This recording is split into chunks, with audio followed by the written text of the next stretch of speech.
Good evening, everybody. Oh, what a warm response. How is everyone feeling? Everyone good? How are we sounding? Sounding good? Okay. A little bit higher.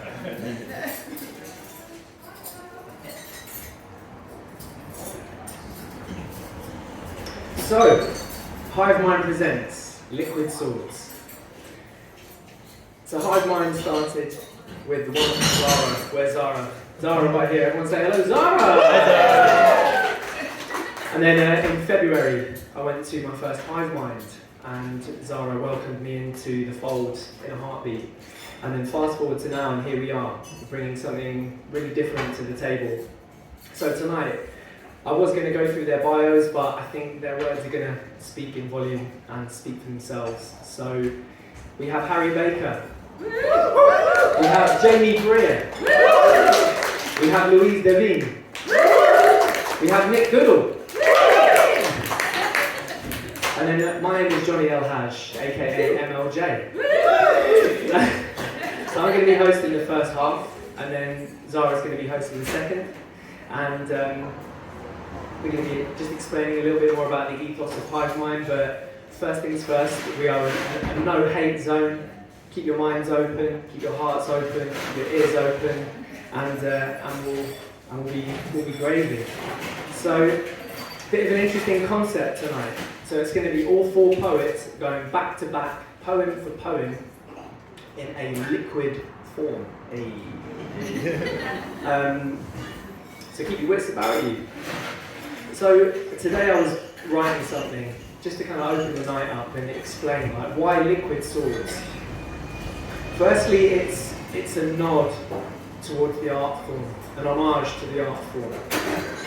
But as I was writing, it turned into a poem. Funny that, eh? So we're going to start things off. And this is called The Liquid Sword.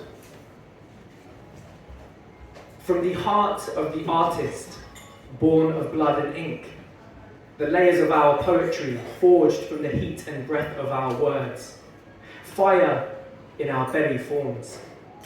A blade-like rhyme emerges from the steam, cuts through the atmosphere like the speed of light beams. It's now time to drop your weapons, don't fight, quieten your minds, expand your thoughts, break boundaries, chop down walls. And for now, it's your ears which we will maraud. Because my friends, after all, the pen is mightier than the sword. Thank you very much. So beautiful people, I'm presenting to you Harry Baker. Is going to kick things off. Enjoy yourselves. Thank you very much.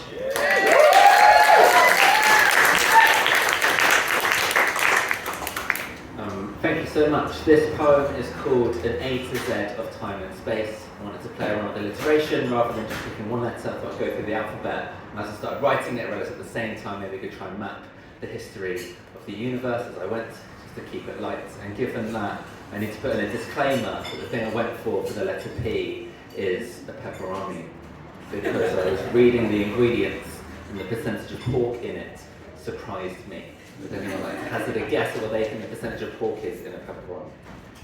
2 at a push. 2 at a push. The correct answer is 108%. For every 100 grams of finished pepperoni, 108 grams of meat have gone into it. It's lost weight during the process. As a mathematician, that's a very frustrating way of measuring percentage, but as a poet, I think it's a wonderful metaphor, and it's earned its place in the poem. They said it should give 110%. And it turns out pepperoni have come the closest.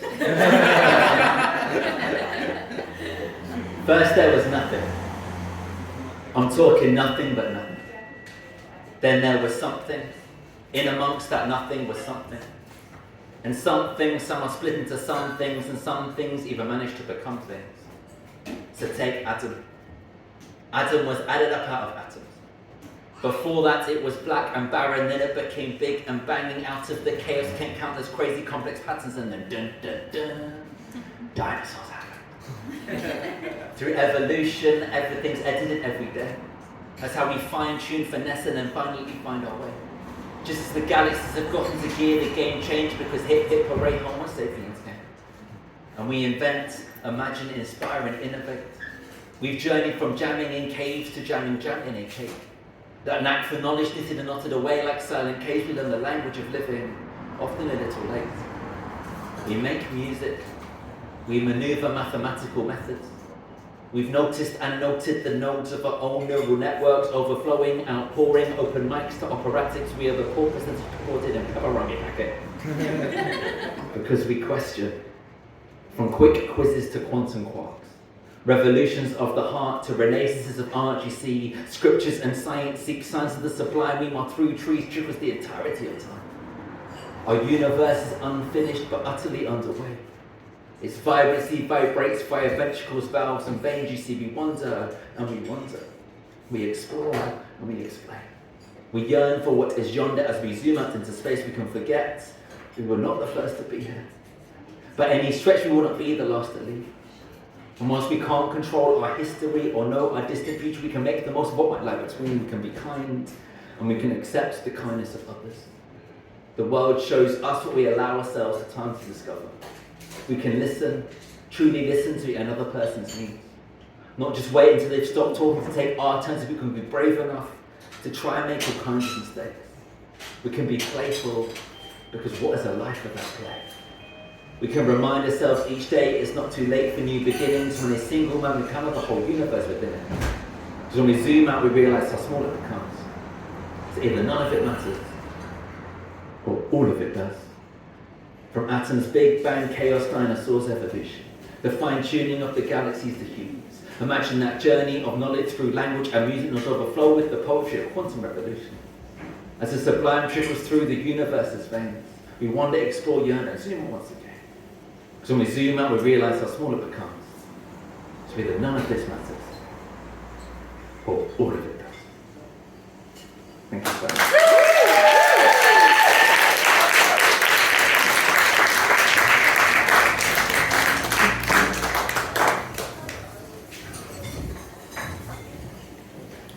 Hi.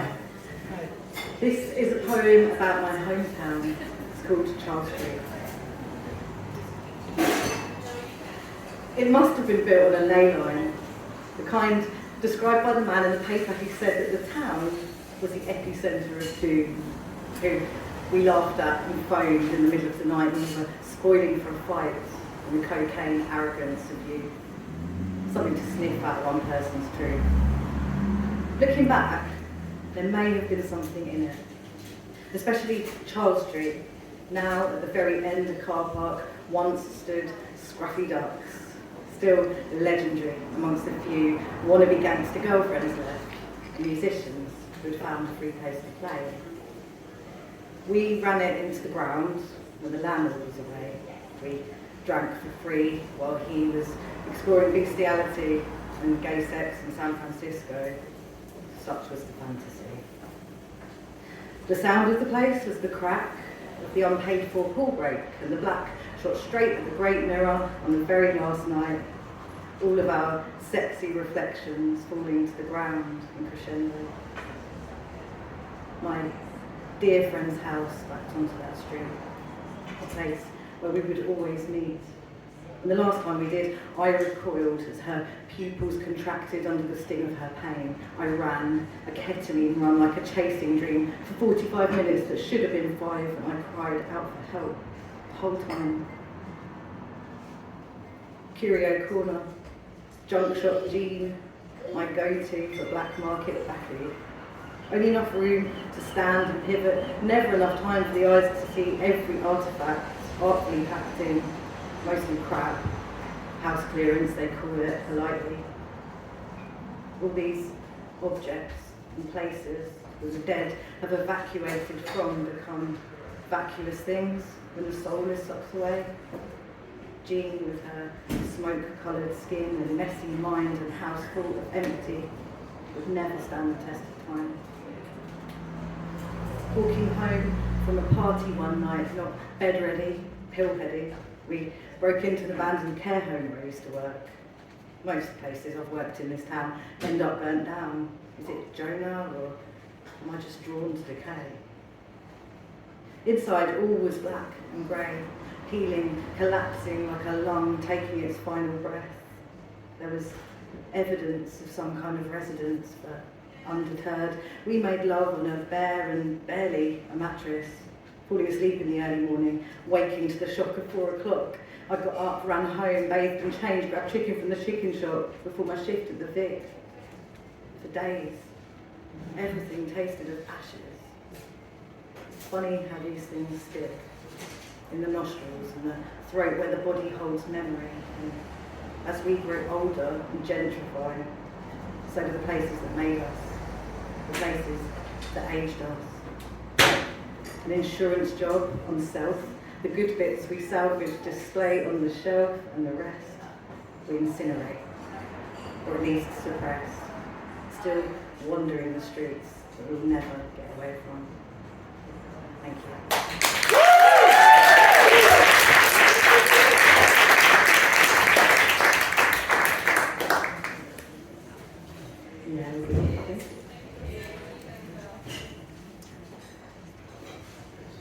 This one's called In Which I Am Not Like My Mother. From around the age I started talking back, until the age I learned not to, my mother and I had a tradition.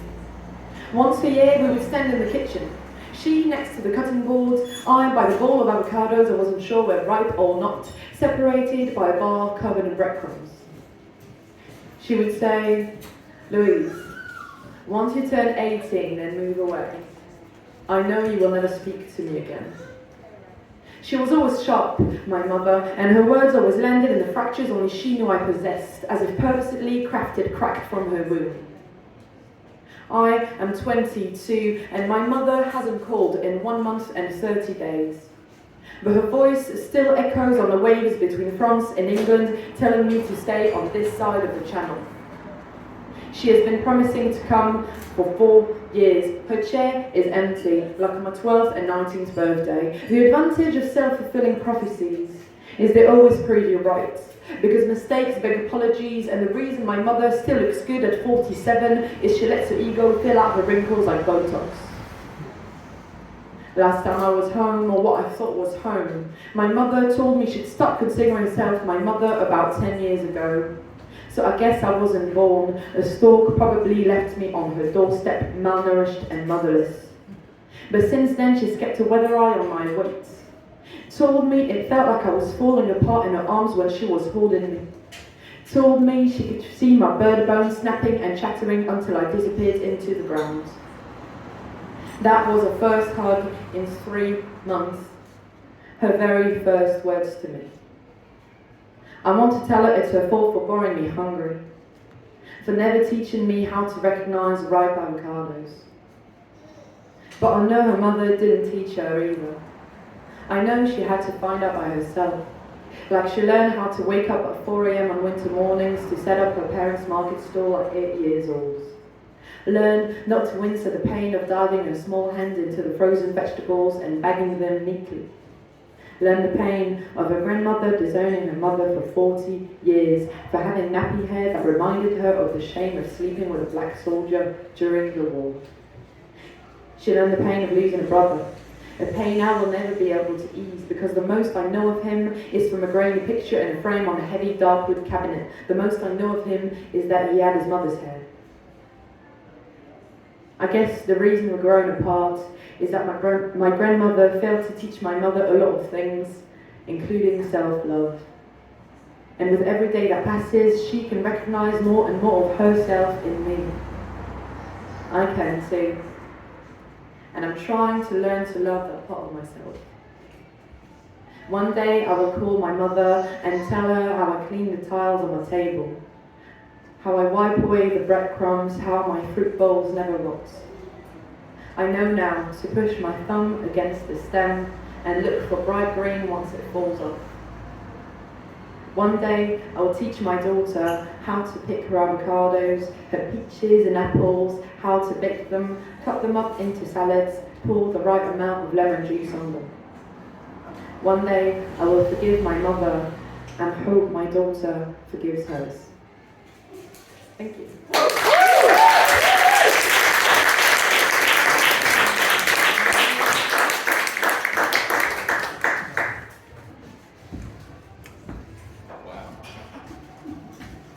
It's the big time I've got a roadie.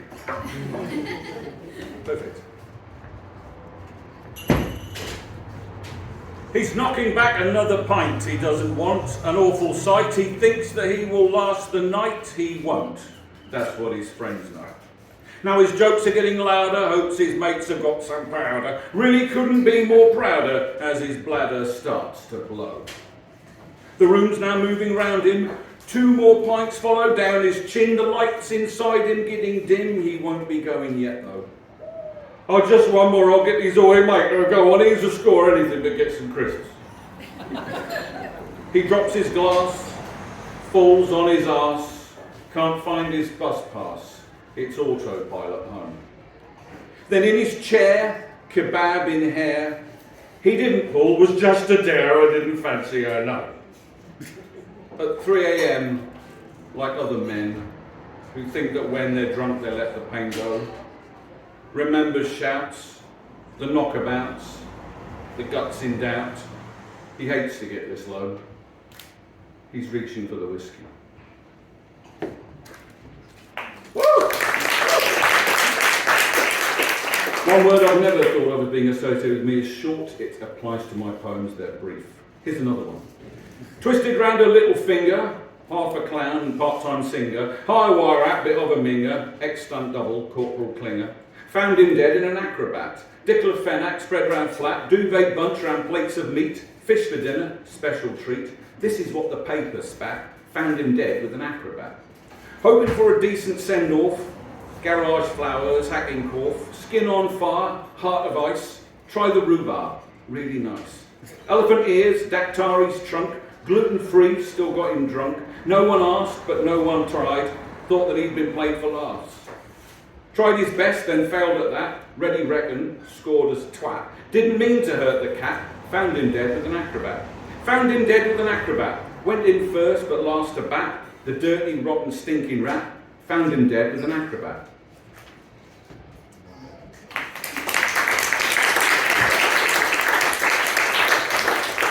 In barrel-chested Epping, time will even up the score.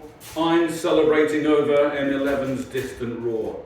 Bellies and Terries, Poundland Succession, amitriptyline Queen Bees, what retail depression? Suits shine in sunshine, aftershave splashes, rednecks and bottlenecks, who did your lashes? Unleashing the least, up to the basset, don't mind the police, just try not to crash it. The silence is fleeting, as if quiet means no more. Lauren's not home tonight, M11's distant roar. Now these have been perspectives on men. Here's the last one in this quartet, especially for anybody who does advanced cycling. A peloton of cyclists, all bikes and extra chains and special pants with seats built in, filled up the high-speed train. They'd hurtled down from London, sharp stop before the sea, and now we're going home again with curry sauce for tea. Despite their cleats and studs and socks, that ride at times was hell. Now for relief, it's Bee Gees songs and gargling San Miguel. Their bounce with chips and Strava, camaraderie of men. Eased into lycra, little caps, it's dress-up time again. Thank you very much.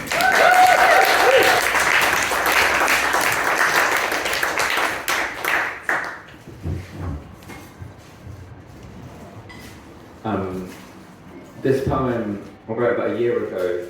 I was contacted by a creative in Ukraine, and he asked if I could write something to sort of help keep people's attention on the war, because it felt very present and it felt like people were just getting used to it, which is such a strange thing for a war to have gone on long enough, but that's the case. And I didn't really know what to write about, but then he started to send me all of these stories of these kind of individual acts of protest and defiance, and humour and resilience, and they felt that they kind of added up. So it's more of a curation of those stories. The war they thought would last 3 days is now in triple figures. The resistance they predicted they could crush is growing bigger. Hope is not a part-time process. From the moments that it flickers, it reminds us it's the little things that make a massive difference. It is posing by your shelled out school in graduation dress, rocking up amongst the ruins for a casual game of chess. When it's as black and white as wrong and right, you fight for what is left. And when you pick a side, remember life in Kiev always beats death. It is Shafa the cat, trapped in a flat for 6 weeks without food, emerging so pissed off she cannot help but capture the national mood. It's Vishivanka and pink bucket hats, it's fashion against fascism. From puns to Palencia, it's language against Russianism. Ukraine will never ever be a slave of fascist killers. It was true when said in 1941, and it still is. The Zaporizhian Cossack spirit, not just brave but fun as well. 500 years on, telling Russian warships to go fuck themselves. It is carrying a landmine without even breaking stride. It is Zelensky saying, I need ammunition, not a ride. It is the actor turning president, the tractor towing residents, the thousands who join civil defense forces with no hesitance. It's homeless folk handing in bottles to make Molotovs from scratch. The restaurant of veterans is now a pizza base for plants. As villagers on Google Maps share images of moving tanks, it shows how much power that an individual human has. From the Playboy model volunteering to help peel potatoes, to the woman who took out a drone with a jar of tomatoes, the teenager whose own toy drone discovered Russian troops, or the Kharkiv zookeeper evacuating kangaroos. It is the farmers wearing armour as they're harvesting their fields, who know others will go hungry if they can't protect their yield. When you're so rooted in the land and the connection you have with it, you can even grow bavovna strong enough to topple bridges. It is taking down the road signs so the Russian tanks get lost. It is flooding your own village so they're unable to cross. It's putting up new road signs telling occupiers to fuck off. Even the kitchen cabinets are out here holding on because you'll never take our freedom and you'll never take our dream. You'll never stop our music and you'll never stop our memes. Who needs Angelina Jolie when you've got St. Javeline? It's not a work-life balance, it's a war-life balance we achieve. It's learning to count our blessings as we launch counter-offensives. It is weddings on the front line and it's TikToks from the trenches. The air raid siren is the backdrop, yet the pianist still plays. Today the field is blooming, but her hair is turning grey. Because bravery doesn't have a colour, it has two. It is energising yellow, and it is freedom blue. The 10-year-old saying, after the war, come visit me. Mariupol may well be destroyed, but there is still the sea. You can attack our infrastructure, but you'll never break our spirit. When the power's off, we power on and have candlelit dinners. It's planting flowers in the street and sweeping broken glass off pavements. The boy who draws his family, including Father Angel. Young people redefining courage as they live it every day. Who take a hole in their playground and make a whole new place to play. The girl offering games of checkers in exchange for raising funds. Here's a hint to Russian troops, she did not lose a single one. As we weave military nets, we grieve but we do not forget. If you think we have stood our ground so far, you ain't seen nothing yet. When 93% of the country believes that they will win, you start to see that hope cannot be called a little bit. So wherever in the world you are, it simply is not true. To look upon this war and say there's nothing I can do. It is the opposite of small to say, Ukraine, we stand with you. Because however long it takes, together, we will see this through.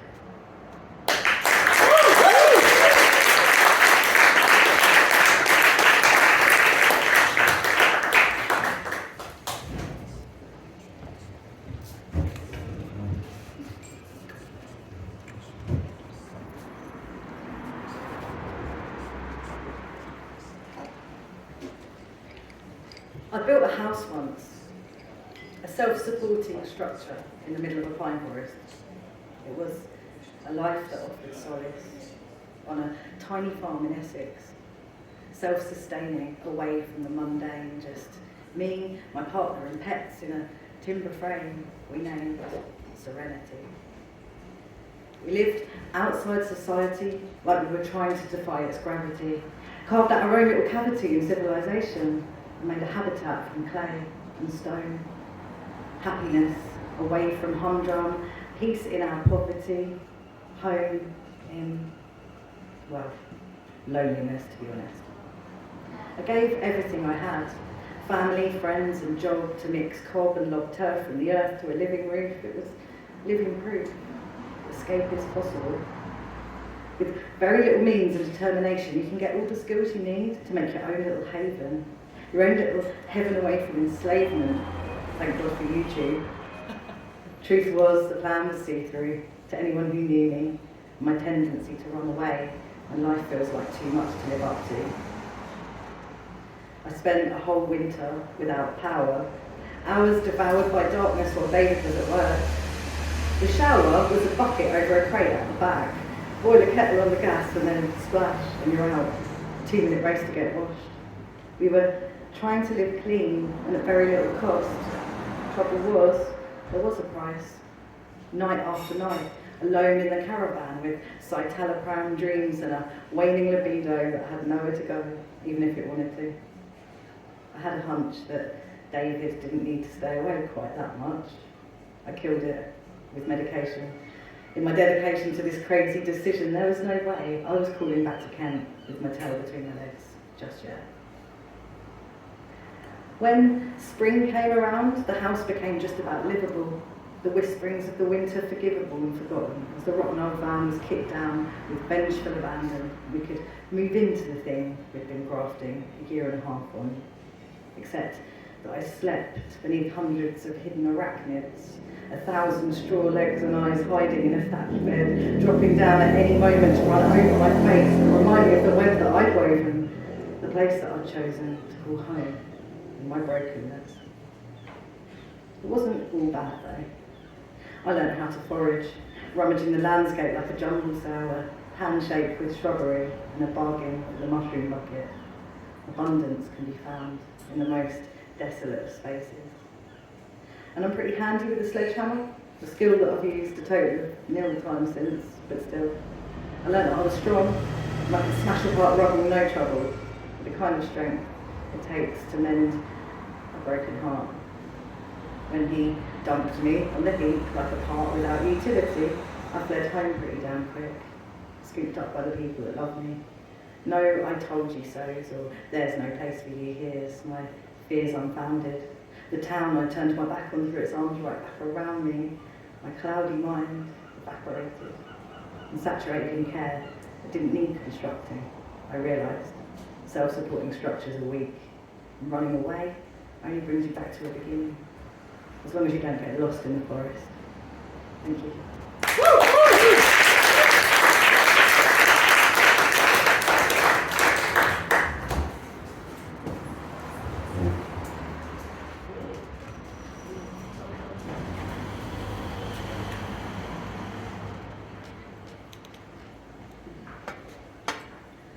I was once told I wasn't happy enough to be with.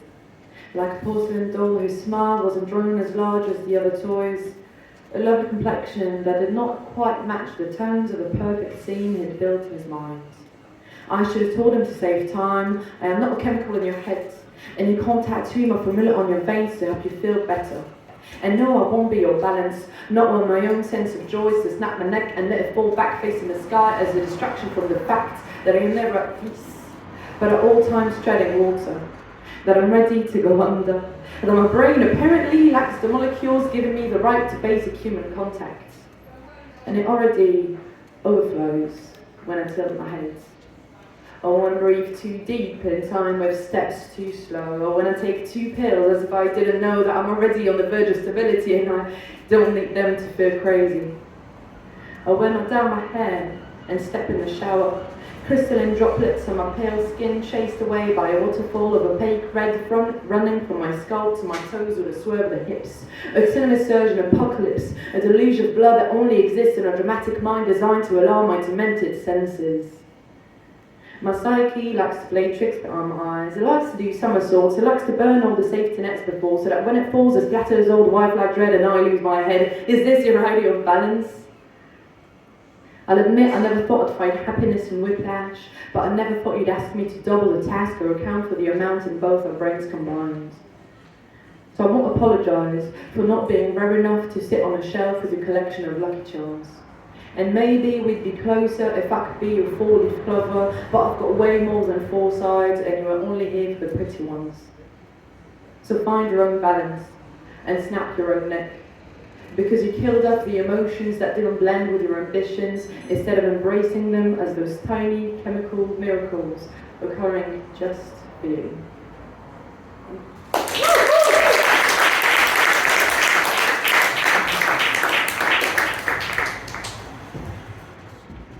Goodness. Brilliant.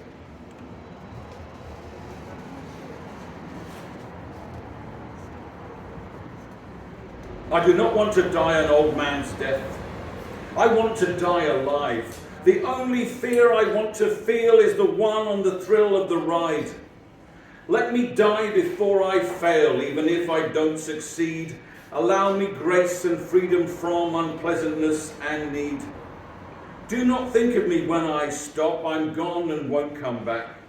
There's nothing left and no one here once I'm dead, and that's the fact. Do it now while I'm alive. Hate me, love me, cry. Kiss my hand, spit in my eye. Fight me, sing to me, tell me your lies. You cannot do that when I've died, so do whatever now. There are no returns or refunds made. Don't say you didn't try.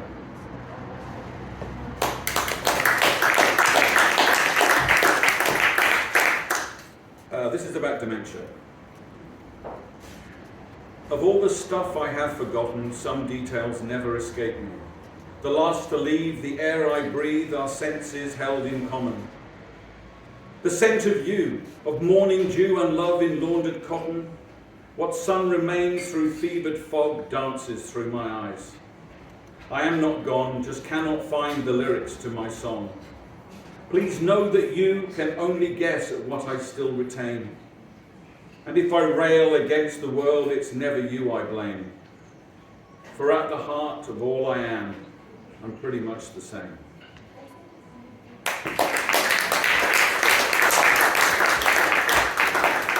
You can tell that he had once lived there. That's his hat on the ironing board, propped against the wall, the way he leant, but slightly less substantially. There is the spot where she once used to take her morning selfie, not to document how she aged, but filtered to lie to herself that she had not. Here is where they came and went, after a fashion made their own, yet they did not leave a trace of their intense self-defense, not even their hats.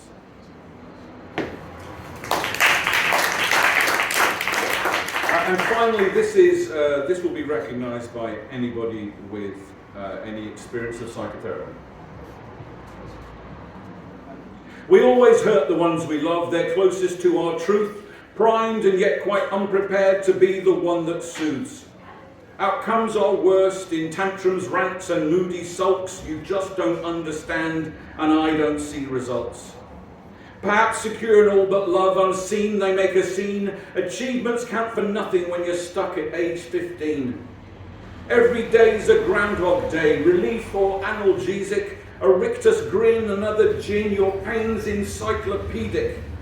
Does it sound like you? You're halfway there, please carry on the digging. You'll find a corpse, it's yours of course, it's only just beginning. Until then, your ghosts will drag their chains around and moan. We're at a breakthrough, you and me. I'm afraid that's all the time we have for today.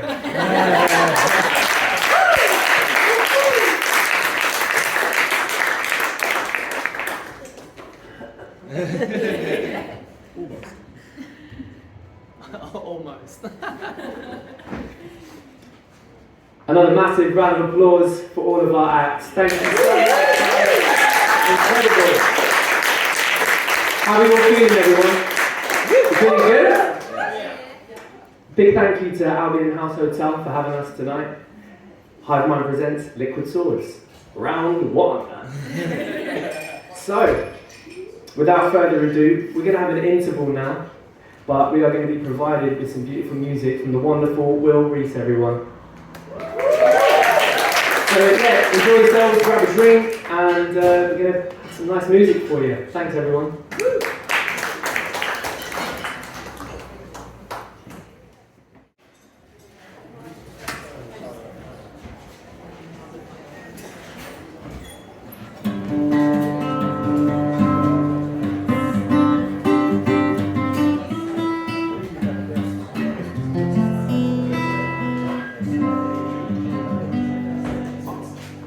Thanks, Johnny. Thanks for having me. This is does it sound okay? Yeah. Down a bit. I'll lean back a bit. Yeah. Okay. This is called Love's Elastic.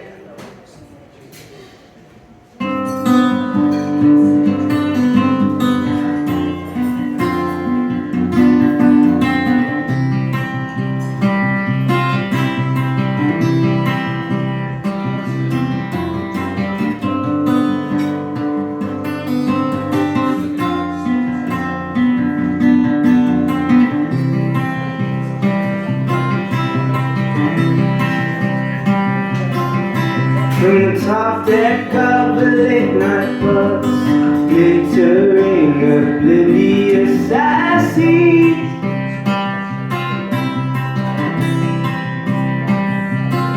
New towers rising in the sky, and my hometown changing all around me.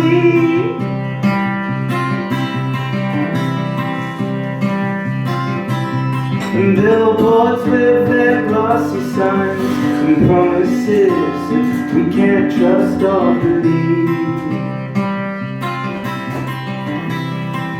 'Cause they're telling us that we'll go to San Junipero and virtual worlds will be the heroes. Then make love in ones and zeros. It's just fake from cold and plastic. No flesh, no blood, but dreams fantastic. And love can last 'cause love's elastic. Well, I tucked into super brains, refugees camped out by the drain. So through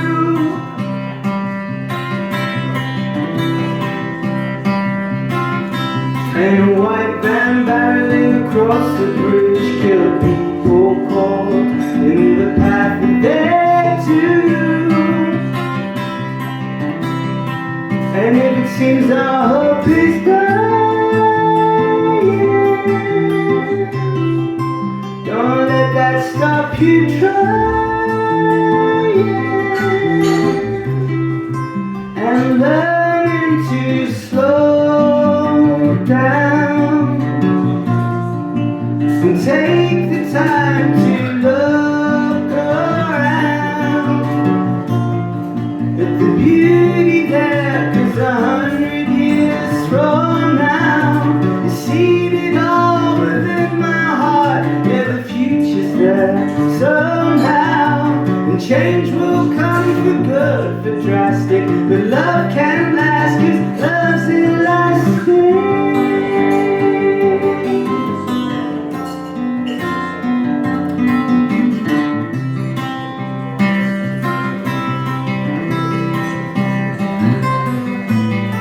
The ice cap melts and the corals dead, will we just shrug when apples that won't find you?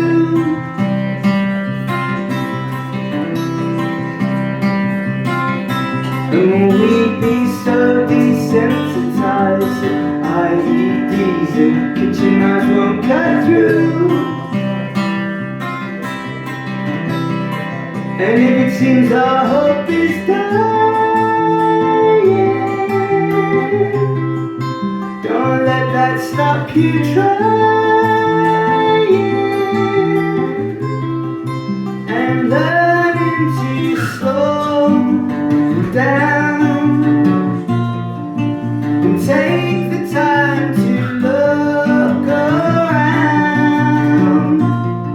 at the beauty there. 'Cause 100 years from now, you see it all within my heart. Yeah, the future's there somehow, and change will come for good, for drastic. But love can last 'cause love's elastic.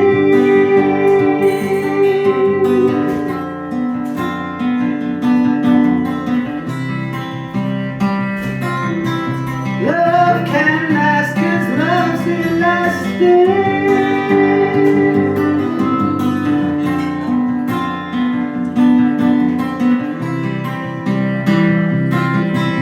Love can last 'cause love's elastic.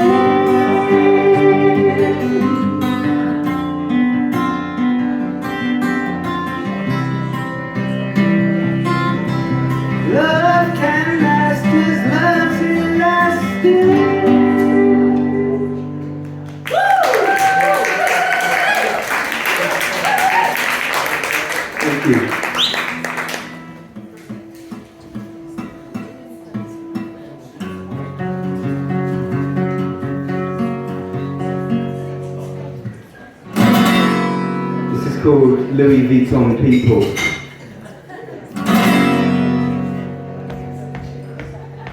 I'm doing laps online.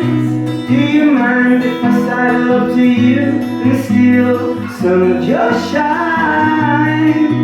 Bring your fine face to mine, make your blue is steel. The sun is out and the rainbow's here. It's just the weather's weird for the time of year. Runners are out and it's crystal clear. Be kind and give them time, and always wait your turn in the line. Wait your turn in the line. That brings some people through the long peaceful. Everyone around is new age. Some people, yeah, we're all equal. Look the same people.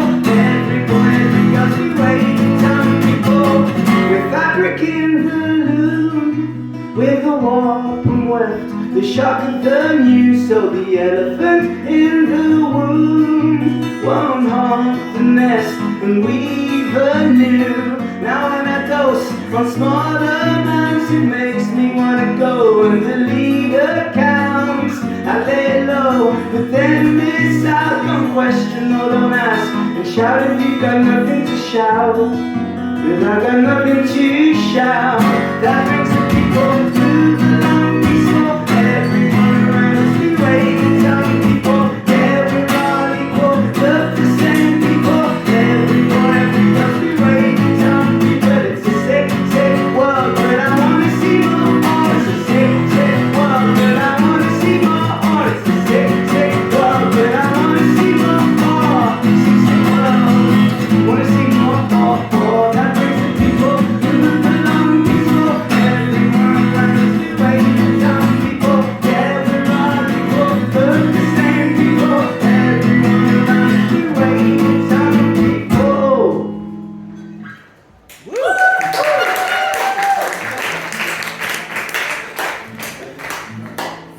Cool, thank you. What am I doing? One more or two more? What do you think? Just one more?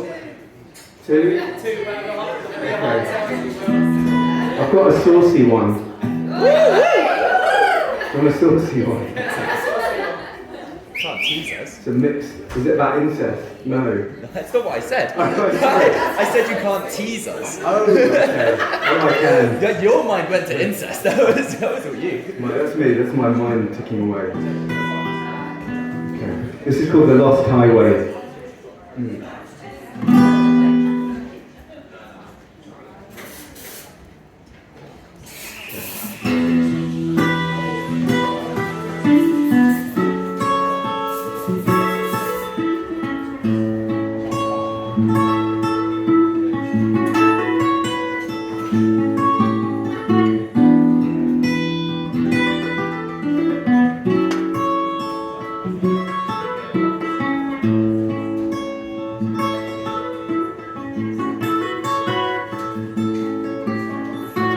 I was a prisoner of the white lines on the highway, the kind you might find, pulling you back and forth from some stranger's door. I was a passenger in the jet stream, looking for the entrance to your wet dream. And though I've grown and I'm more mature, there's a part still looking for that door. Still looking for that door. I'm still looking for that door. I'm still looking for that door. But they're not there anymore. Now on the backseat, there's an unborn baby's heartbeat. And in case we don't meet, that'll be the way it's meant to be. I once was a cosmic dancer. Now I think twice about who I go after. In this life of curses and charms, no one really knows. We were flakes in a snow globe. Now when I'm flying, you're on flight mode. I came off that paradise, you stuck to the road. And is it what you had hoped for? Is it what you had hoped for? Is it what you had hoped for? Or are you still wanting more? You could use my love however you want in this life. You could use my love however you want in this life. Yeah, you could use my love however you want in this life. You could use my love.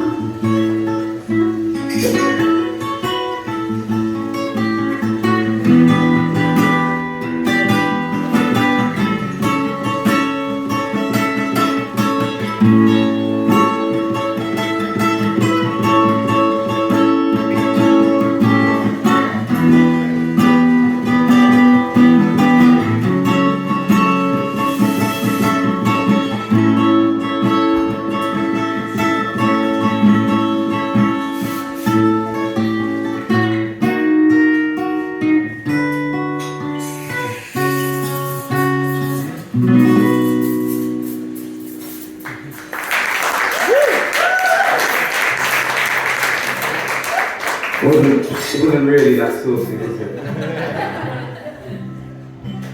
Sorry, disappointment. It was beautiful though. Thank you. You have to go further into town if you want saucy stuff.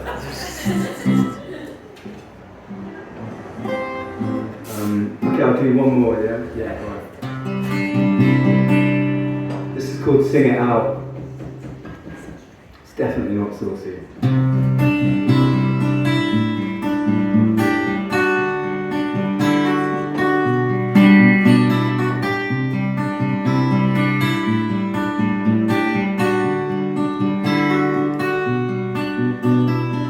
When you lose heart and you lose will, and you can't go on and time stands still, when your chance to love is slowly slip, and it feels just like you've thrown it away, like I did. And it's just like nothing in my mind's making sense very clearly. Should have read the signs when you were here with me. I say I'm doing fine, but I'm suffering really. If I could turn the time back and see, then I'd sing it out. Sing it out. Sing it out. Sing it out. So when you love the one that you're with, don't let moments become moments missed. Tell them over and over, let it live. Yeah, let it live. Don't throw it away like I did. And it's just like nothing in my mind's making sense very clearly. Should have read the signs when you were here with me. I say I'm doing fine, but I'm suffering really. If I could turn the time back and see, then I'd sing it out. Sing it out. Sing it out. Sing it out. This will bring my love back to you. This will bring my love back to you. This will bring my love back to you. This will bring my love back to you.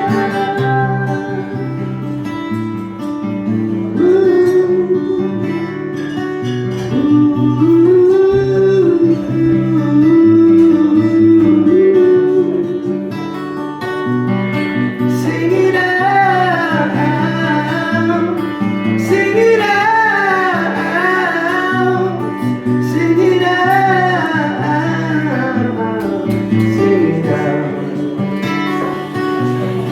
Oh,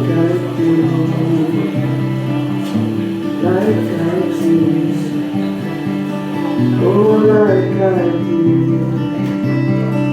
yeah, like I do.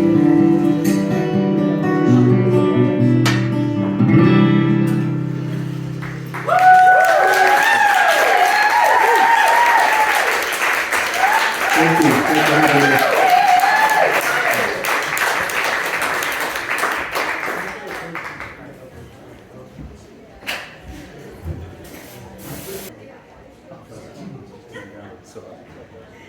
Hello, and we have lift off. Very good, very good. I think you can all hear me, everyone. Yes, good, good, good. Brilliant stuff. How are we all feeling? That is the first half gone. We're on to the second half now. Can I get a whoop from a crowd? That's, you know what? Today that is the that is the best woo I've got at our second half today. So you're a great crowd. Oh yes, here we go, here we go. This is it. This is perfect. Thank you guys so much for coming, first of all. Hive Mind was set up by myself as a kind of solo venture back in the very start of 2020, before we knew what was coming. So we had our first event penned in for April 2020. Imagine how that went or didn't go. Hive Mind has always been about bringing artists together and also kind of pushing the boundaries of what we do as artists, because, like, you know, poetry shows are good fun. We run another one monthly and have done since we were allowed to after post-lockdown. But yeah, it's always nice, like, so this is the first iteration of Liquid Swords, and it's nice to do something in a different format and a different place and kind of play about with it a little bit, because it helps push the boundary out, helps get the creative juices flowing, you know. Yeah, so I hope you guys are enjoying so far. My name is Zara.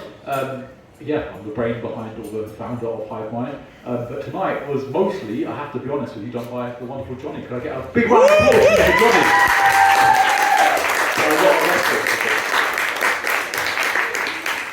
So yeah, a lot of effort has gone into this. And this has been definitely more curated than the previous ones. Because the other one we run in Margate is more like an open mic thing. I know what you're thinking, oh, not another event in Margate. I'm actually from Broadstairs. I actually grew up in Broadstairs, so I kind of agree, but also I tried to run an event in Broadstairs, and all the shop owners that I went to were like, oh, we're a poetry event here, looked at me like this. You what? Poetry? Awesome. No. Anyway, so yeah, that's how that went down. But yeah, we're branching out to Ramsgate now, so it's nice to be in a different place, different crowd. I am going to do one short piece, and I'll tell you a little bit about the acts, and we will then get straight into it. So, who's into affirmations? Can I get a cheer from anyone that likes affirmations? That's not bad, actually. That's not bad. See, affirmations can be like really like cringy, and I used to think they were super cringy. And then I did a few rounds of therapy. My therapist was like, "Yeah, but you know, they can be useful." When bringing them up, and she was like, "Yeah, they can be useful though." And I kind of do live by that now. Except I grew up like a massive weeb, so my affirmations are not just like "you're great," "you're this," "you're that." My affirmations are like funny. More cringe. But you know what, you gotta own it. As I realised as you get older, you kind of just own that cringe, and it's like, who's gonna tell you otherwise, right? No one. And then one of mine is something along the lines of, I am the tempest. On the contrary, I am blood and bone arbitrary. I rose from the mire, gripping my teeth as a rattling transpired, to steal the sky, to gnaw a chunk out of its eye. I feared lava, recognised volcanic scarring as Earth's chief aggregator. I wished to be the tempest, but struggled to get out of bed instead. I watched birds for years and for years lash myself into temper, until I was Tlalok temperament and so sodden and dripping when I walked in I was more puddle than person. And the weather beat on my back as I walked my dog, wondering if I am nothing more than a raindrop against heaven's great grey. I was never the tempest, I think, as I lay beneath leaves, whilst it rains and rains all day.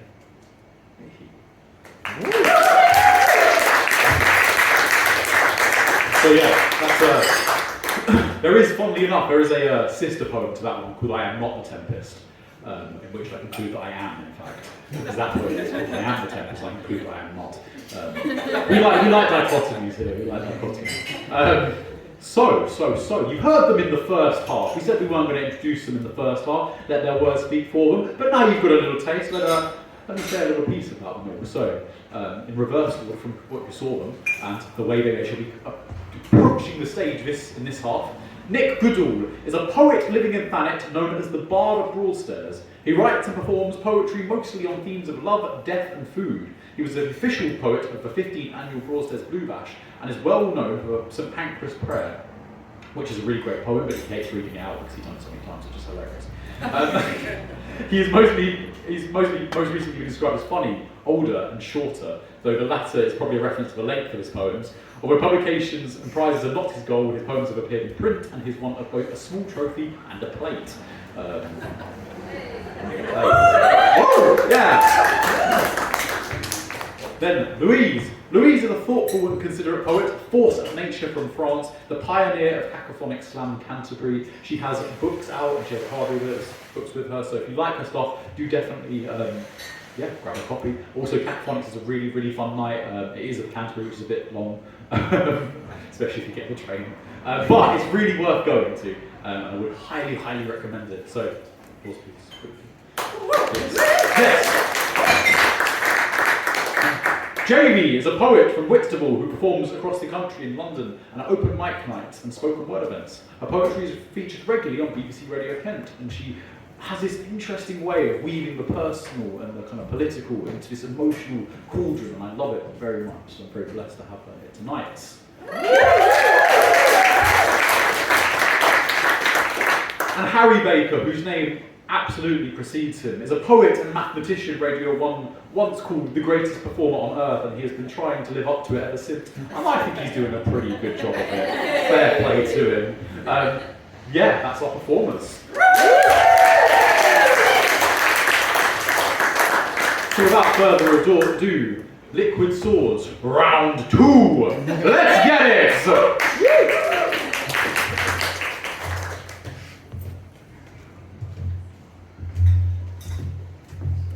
It's like being measured for a suit.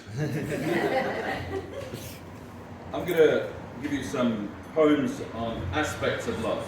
No, not the musical, I just realised that. They're just aspects of love. They made a list for those they'd kiss, about those they missed to shrink their risk. One more mistake, the pain they could not risk again, next must not be the same. They thought their feelings quite insane. Thought through, they can cancel imperfection and will minimise rejection, pick up early on suggestions, scripted questions, preconception, and with that they sealed their list, in fear, not with a kiss, and if true love they'll miss, they'll just well run that risk.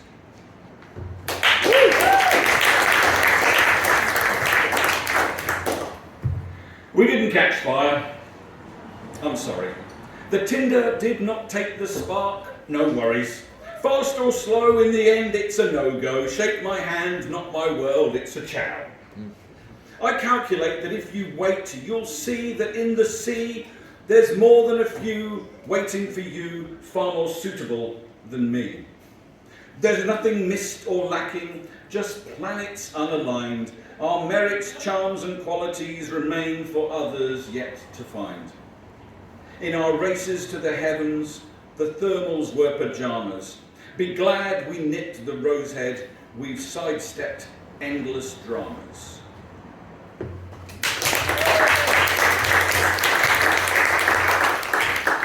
A sonnet.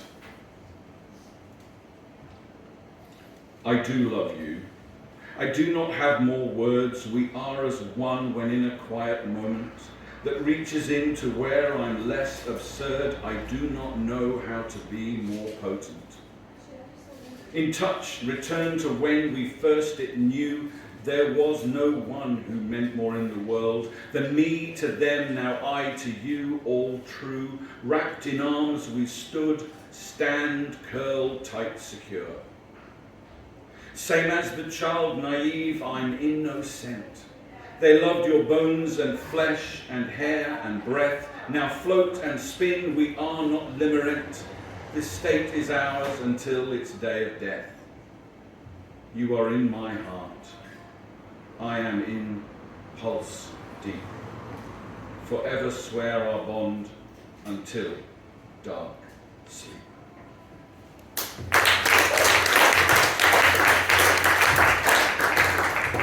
I have 2 hands, but I need 3. One just for you, one for us 2, and one, if I remember, for me. Because I forget. Ever since we met, I saw only you, sometimes we too. But in the thrall of you and all, I overlooked me. And when it was we, that was all I could see. But you wanted me much more than I did, you see. Thank you.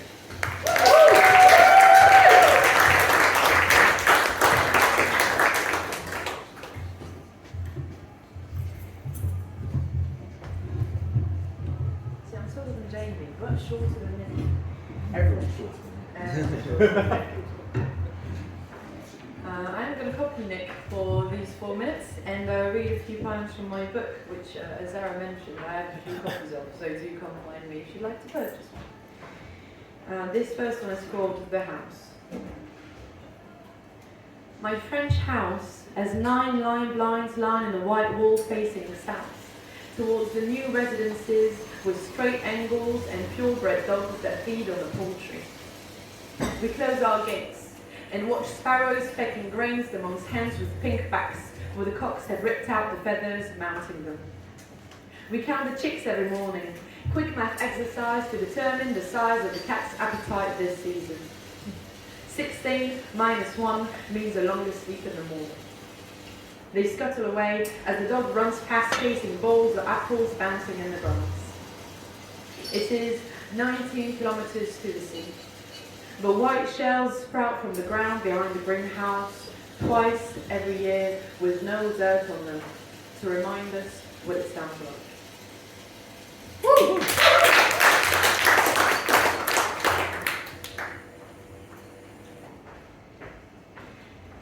That year, the summer was nosebleeds and candy apples.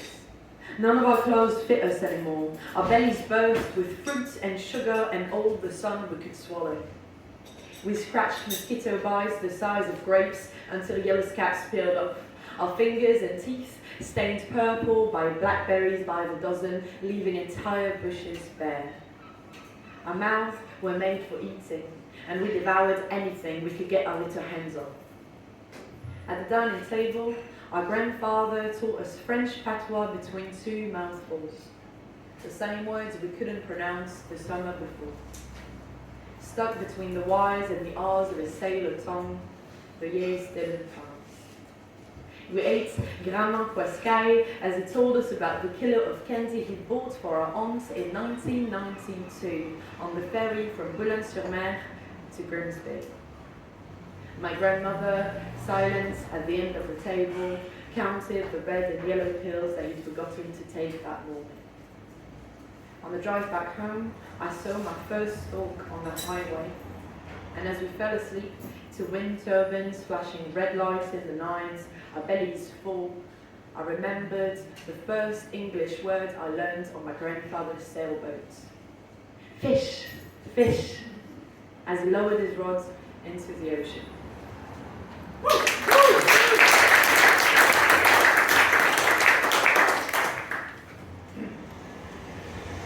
A bit of a different one is called Village. You were a cross on the bullets. You didn't pierce through. You exploded inside of me. Your fragments shattered my bones and tore through my skin. My flesh burnt and you licked your lips at the smell of your favourite meal. As my legs gave out under me and I collapsed to the ground, you ran your hands on the bruises and contusions. You kissed the bloody cuts you'd inflicted me and told me I was beautiful that way. The truth is, hidden between the lines of love, you taught me to hate myself if not on the floor. Perfection would never be reached as long as I was whole. but blinded by the fantasy of a heap of limbs too weak to run away from you. You never thought that when you shot me, my bones broke sharper, my flesh turned fireproof, each grain of copper in my skin, a seed watered by the rain, and all my pores are now blooming, my whole body flowering into a crimson bouquet for the headstone of the half-person I was with you. See me as a new village, where the first things built are churches and graveyards, because the day you rediscover the sacred lands and secret seas of my body, you will worship the ground you walk on, and you will agonize when it crumbles under your feet and swallows you whole.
Care homes can be cool places, like waiting rooms for the faithless, the great medicated vacant and the unknown fates they're faced with.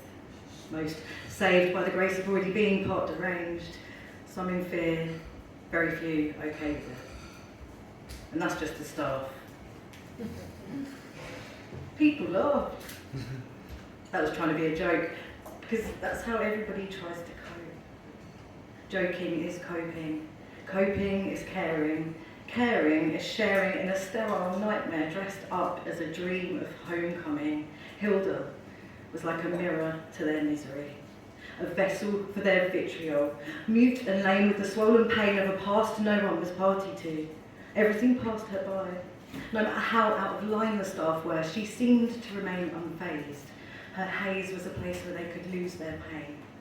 There are devils in their denial, monsters in their mechanisms. And it was the business of a mother and daughter, nepotism around every corner. I heard it as I passed by doors ajar. And when Hilda fell to the floor in a Ferrari, it felt like the apple didn't fall too far from the tree at all.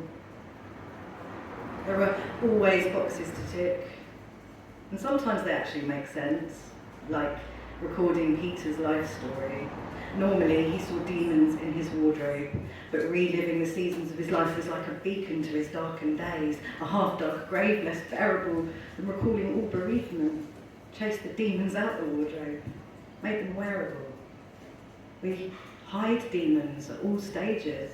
Staff are like fallen angels beneath the weight of years wasted on the ages for minimum wages, degenerating like brain cells, in a futile race to be irreplaceable. Senior role still feels menial. The incontinence of impermanence, the loss of control, the long wait for it all to just fall away. Heaven is an eternal fabric, the slow burn of your ashes. Wrap meat in plastic and PPE me to infinity. We're prepared for anything here. We're all the lost luggage on the conveyor belt of care. The overboiled cabbage left to go cold at the table of the young and better abled, the savage seeking tribe in a divided world. And there's interest vested in extending the childlike regression. It's the final confession no one wants to make. How many more pensioners, banks and care workers' backs can we break? Hopes and dreams are high temperature hallucinations, and we're taught to reorientate them. Wishes in the washer and ironed out in time for breakfast. It's A demented descent to the peg-fed and extracted catheter, last leg on the death decathlon. But what were we running from? Cradle, grave, looked like one and the same. One day, we brought guitars in, Dan and me, strumming chords in the corner, transforming a dormant hive to a swarm of former forms in chorus, true buzz. People remembering purpose, We'll Meet Again sung in unison, clients and workers, the cure of community. A sonic tonic dissolving sodden souls to a sip of vitality. When you've lived through 2 world wars, you know what counts, and that's camaraderie and togetherness. If the heaviness falls on top of me, or the cold of lone working a world that wants only to part us starts to turn my heart to stone, I'll be singing this and meaning it. Show me the way to go home. Thank you.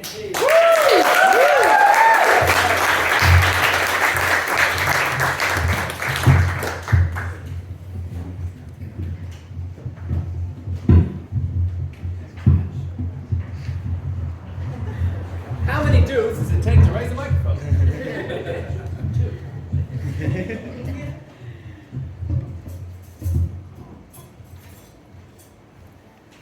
I love wellies.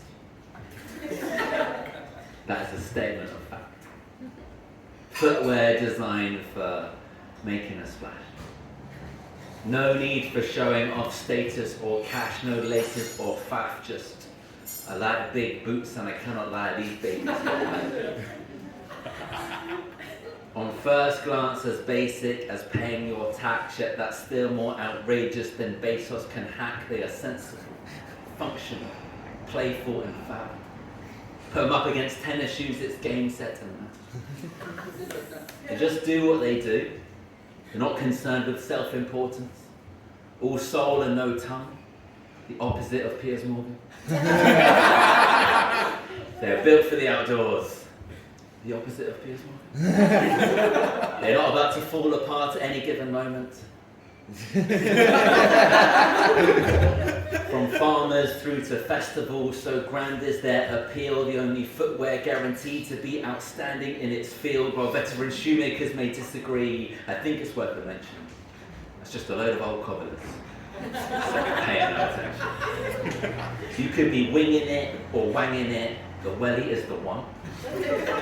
If you've got booties on your footies, chances are you're having fun, because any welly-based activity is celebrating life. You don't wear wellies to a funeral. Well, I might ask you to for mine. They are a statement piece. That statement is, I don't want soggy feet. Beyond that, there could be anything that you want them to do.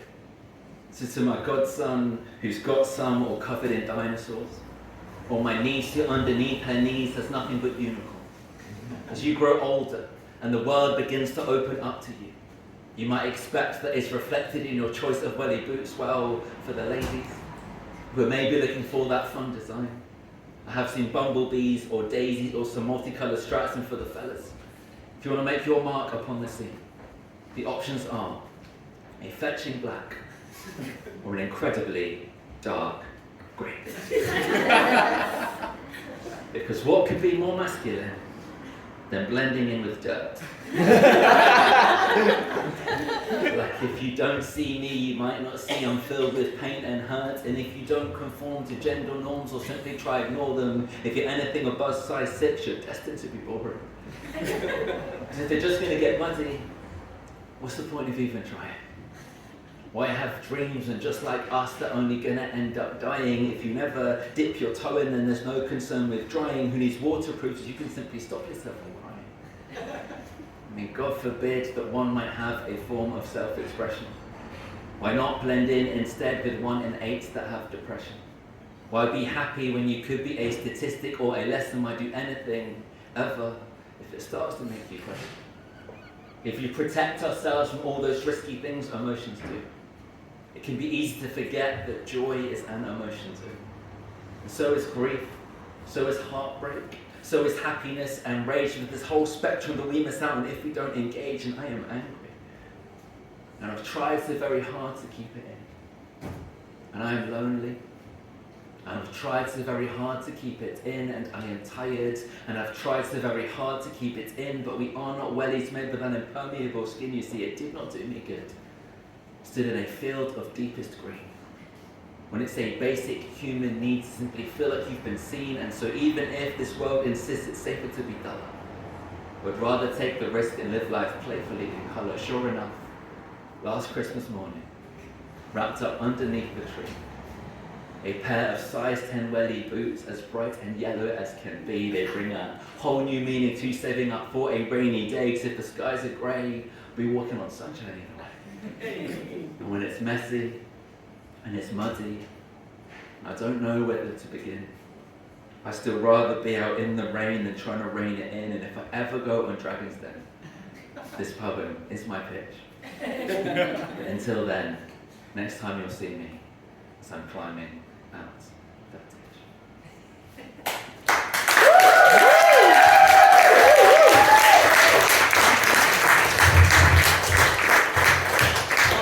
I'm going to take my chances. I went to see Pam Ayres the other day. This is a poem about that experience. Through chilly drizzle midweek night, the patient came like me for steaks at Coat, free parking and a little poetry. Tottered in the white tops, in beanies, perms, the bald. I think I saw a brown syrup, that's what Cockney wigs is called. They'd come to hear a superstar who softly reassured her fans for years from near and far, from modern world inured. And at her desk, books piled on piles, her sacred words laid out, each signed with friendly loopy smiles, a guaranteed sellout. Teeth, her husband, platypus, the favourite ticked off, done. She even rapped about a fox. They seemed to like that one. Moving slowly with the times as rights left for the night, could they believe that midst her rhymes the blessed Pam said shite? She did.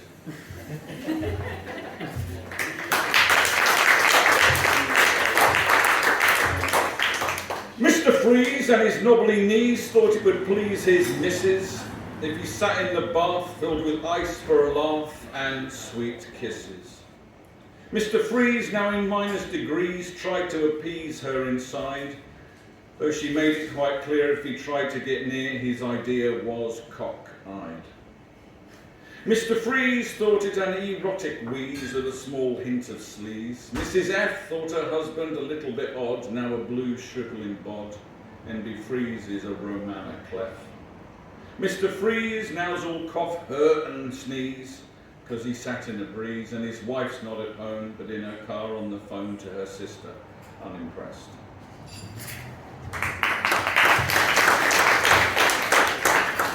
About being shamed. You can't eat that. Not one, but two women begged. You really are a lucky dog, a single male friend said. Hash browns, scrambled eggs, sausage and baked beans. Pop it in the microwave, it's the meal of dreams. The women saw it differently. It's not fit for the drain. You really mustn't eat that. I've been all day breakfast shamed.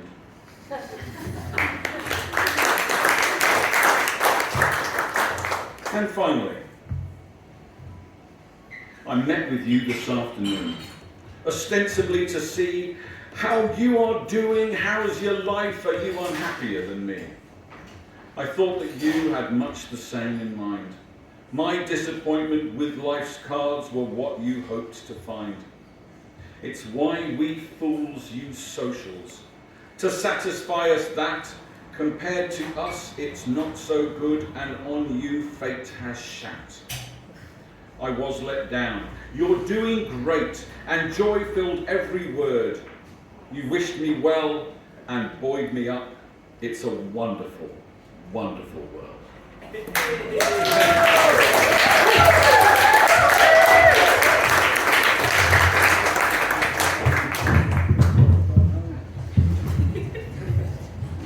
Got this, mate. Got this. Worked out. Yeah.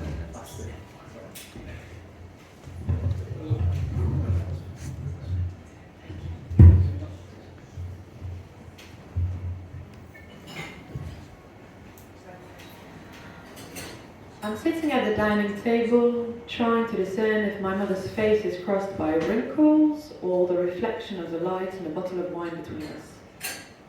There is a new line each time I come back home, like she's counting how many times my feet cross the threshold and wipe off English mud on French doormat. Today is the 5th time in 3 years we cross it forward. The dishwasher is full, no one wants to empty it. The table is covered in crumbs, no one wants to clean it. The cat is getting old, no one wants to say it. And I swear this bag of mints has been on the kitchen counter since Christmas 3 years ago. I'm sitting at the dining table and I marvel to my mother about how thoughtful my little brother has become. She says it's been like this for months.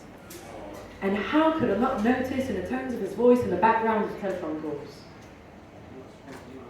Last Christmas, my little brother was taller than me. This summer, he was taller than my dad. He was the best one in his basketball team and he could dunk on the little hoops in the village playground. Last time I went home, my little brother kissed me on the cheek. Apparently past this prudish impression that being a boy means staying coy and quiet and not loving your family.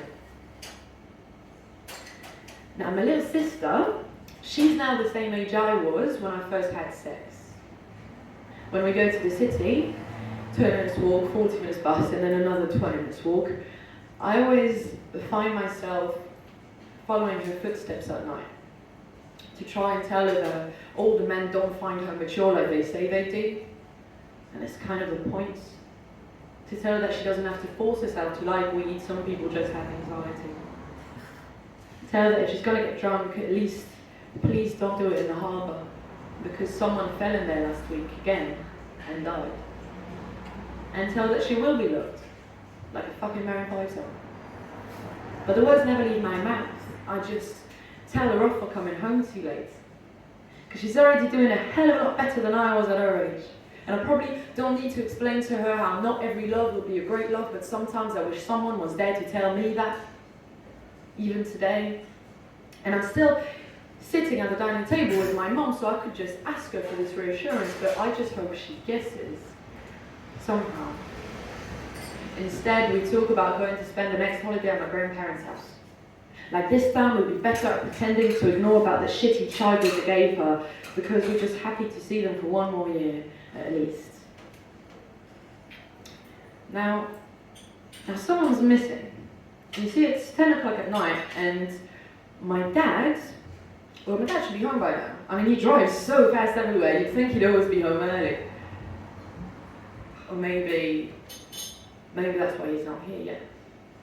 You see, my dad's got a habit of complaining about how tired he is, but never actually sleeping anywhere but at the wheel of his car. So I always get in with him when I can to play the radio super loud and tell him about a million things he probably doesn't care about. But tonight the radio is probably silent, because I'm not in the car. I'm sitting at a dining table with my mum. Thank you, everyone.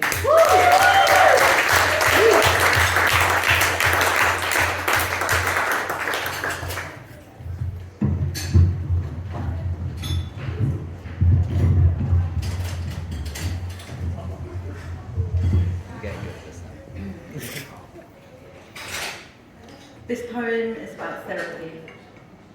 It's called Found.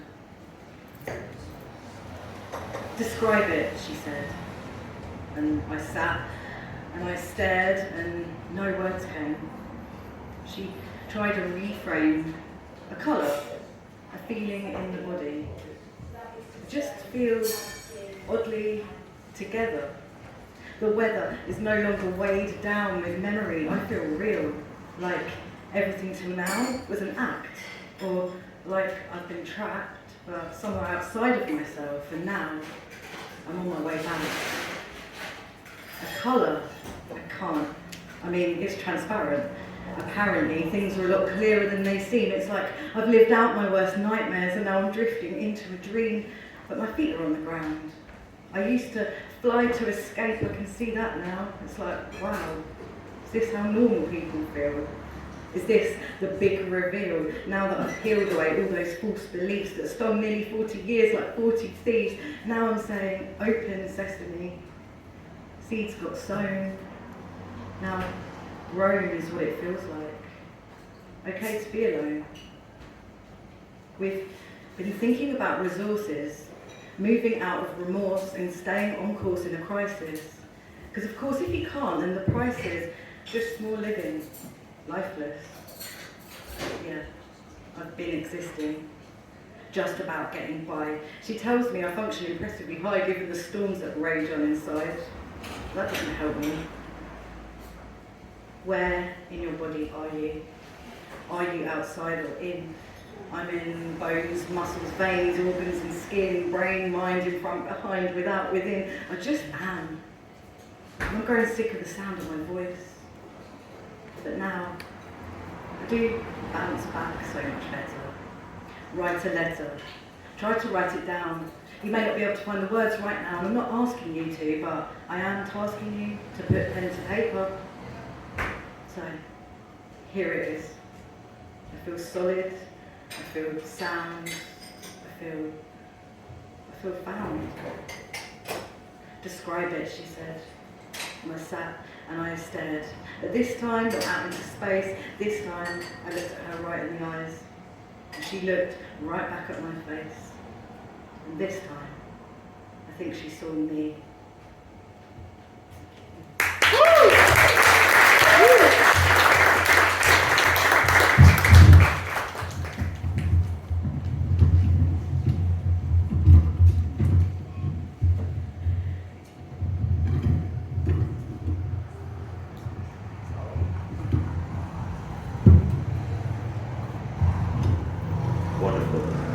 Everything right? Fantastic. This is my last poem. Before I do it, can you just give a massive round of applause for Zara and Johnny?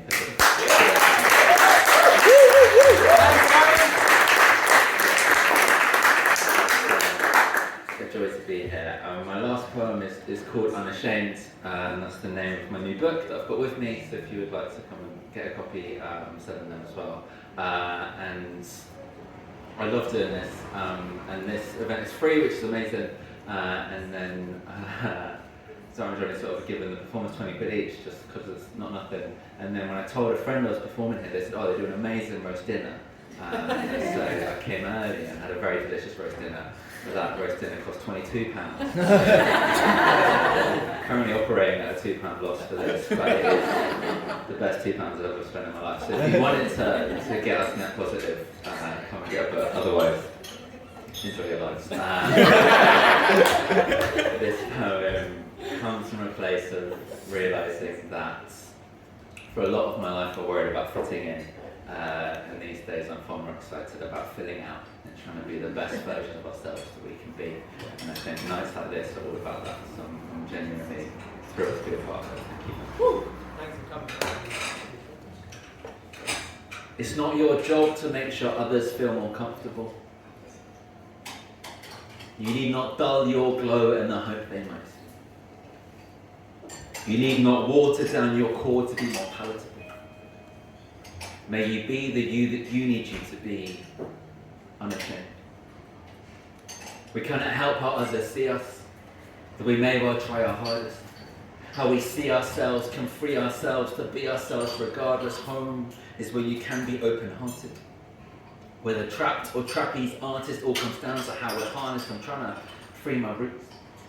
Like playing past the parcel, packed with parsnips when the music stops and no one's watching. Will you keep on dancing? Let us decorate and garnish any reputations tarnished, because despite it all, I still fancy our chances.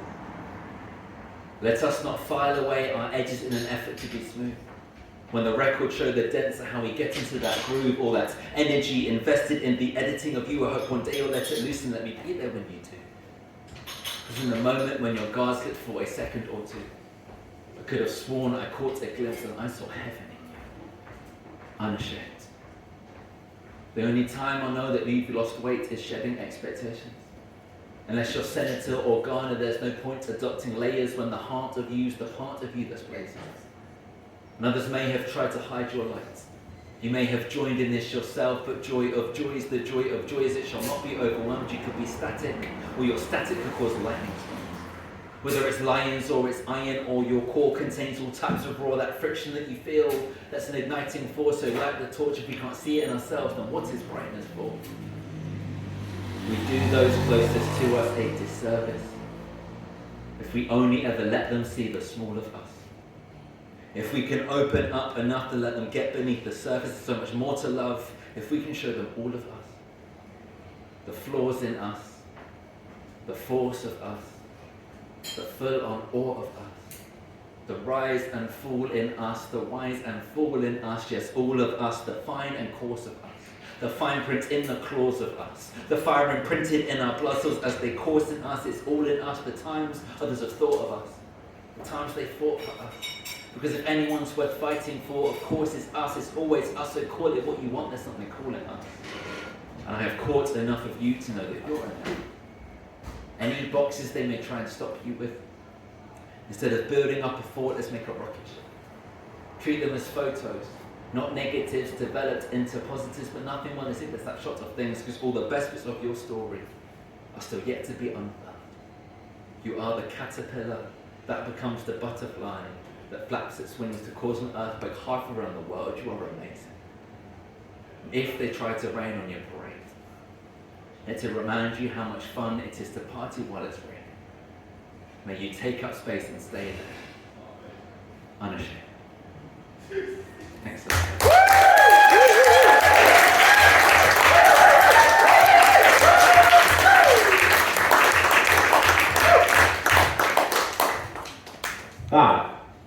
What a poem as well. Jesus Christ, what a second half! Can I get another big round of applause for all my acts tonight? Jesus. Nick, Louise, Jamie, and Harry. These events don't happen without performers, so I'm very blessed. But they also don't happen without our audience. So, yeah, lots of love to you guys for coming out for this. Yeah, this is the first Liquid Swords. Long may it rain, long may there be more. I always, at these little events, have a little like book, bee themed. Yeah, of course it is. And you can write little comments. I've got a page open. So even if you hated it, write a comment saying how much you hated it. Because then I'll cry about it later. No, actually. But no, yeah, write a little comment, nice, not nice. It's nice to know what people think of it. It's always good to have feedback. If you did like it, definitely leave a comment. If you didn't like it, you know. Yeah, thank you so much. That is it. There will be another Hive Mind, the open mic, on provisionally. It's in either the 22nd or the 29th. I need to confirm with the venue because the venue aren't sure. That happens at Street in Cliftonville. In case you liked this one and you're not familiar with our events, yeah, do feel free to come down to that. On Instagram we are hive.minders, but I post most of it from my show, from my personal anyway. So if you want to keep up to date, come and talk to me, let me know. And yeah, that has been it. Massive, massive thank you to Albion House for hosting us. To the guys behind the bar, thank you. To you guys coming, thank you. To my act, thank you. Johnny, my co-producer, the guy that really made this happen tonight. Thank you, sir. Thank you all for coming. My name is Zara. This has been Hive Mind Liquid Swords. Peace, love, get home safe, and yeah, peace. Woo!